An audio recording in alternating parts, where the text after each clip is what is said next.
Hey Double O's, it's Blake over at Bond Life Chicago with another segment of 007 Fight Breakdowns. Today I'm not going to be discussing a specific moment in the Bond series. Instead, I'm going to be discussing the way that they show Bond's fighting style throughout the series versus what an actual trained Secret Service agent would use in the field. In the movies, they show him punching people in the face and the head all the time with what I would consider a closed hand punch, or fist rather. Everybody knows how to make a fist, everybody knows how to throw a punch. We see it in the movies all the time, versus a open hand strike or a palm strike. In the movies, throughout the entire series, or even just movies in general, you generally see people when they're in a hand-to-hand fight throwing closed hand punches or fists at people on a regular basis, throwing those knockout punches, whether it be jabs or hooks. That said, a more realistic approach would be that open hand strike if somebody was an actually trained fighter.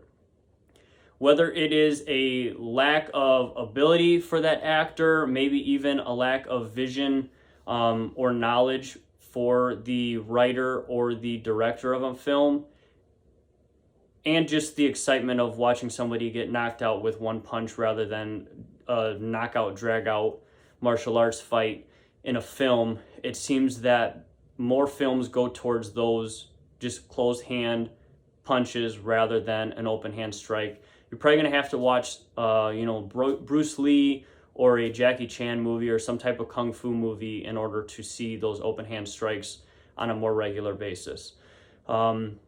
That said, with the ability, it seems like actors like Moore, Dalton, and Brosnan, they definitely lean on this a lot throughout the Bond series, where as you're watching those movies, anytime they get into any type of physical altercation, it is simple right hand, closed fist strikes, and it's repeatedly to the opponent or the opposition's head or face, either ending it in one strike or several if you need be. Especially I'm thinking of Tomorrow Never Dies, when Brosnan is just punching people in the face throughout running through the printing press mill.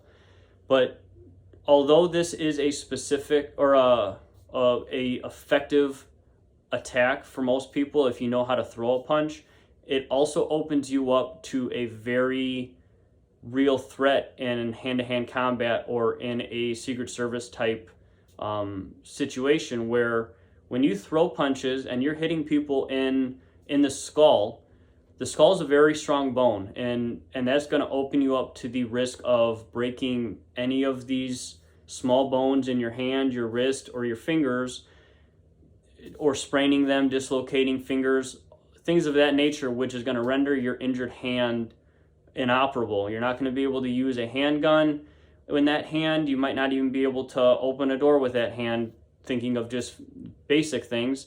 It also opens you up to, now if you have to continue to complete that mission, now you have a cast or a brace on that hand, which is an immediate red flag if the person that you fought with previously sees you, which obviously Bond gets into physical altercations towards the beginning of the movie, maybe even get captured, and then has to infiltrate the bad guy's lair later on, usually seeing the same folks, the same henchmen that he dealt with prior and had to escape from.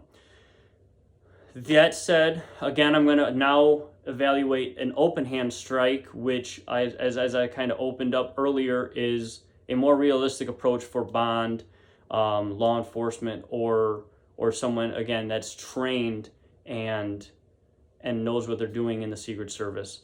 Open hand strikes as I mentioned before, Kung Fu, used in Krav Maga as well. The general rule in Krav is you used a closed hand punch or a hard object to strike soft places such as the body, neck, or groin. You use an open hand strike or a more of a soft, you feel the meat of your hand right here, the meat of your palm, that's where you're going to be wanting to strike with that. You use that for hard places like the face or the head. Although this doesn't look or feel threatening as you initially just think about it, that to your face or your head can be just as devastating as a punch would be, However, you're not going to break your hand, you're not going to break your knuckles. You can still use all these fine motor skills later on in that fight, or going forward as you need to continue your mission. The other thing that makes this easy is if you're fighting and you're planning on doing open hand strikes, you give yourself a little bit more, a few more inches to block either strikes that are coming towards you either way. It also gives you the opportunity if somebody were to throw something at you, which again, we see that in Bond films also, you can even catch it or block it or swat it away as you are fighting because you're here rather than here. And that gives you that extra little leverage to do so with that as well. I hope you guys liked it. Hope it was informative. If you guys think of any other moments or any other type of techniques that you'd like me to cover throughout the Bond series, send me a message.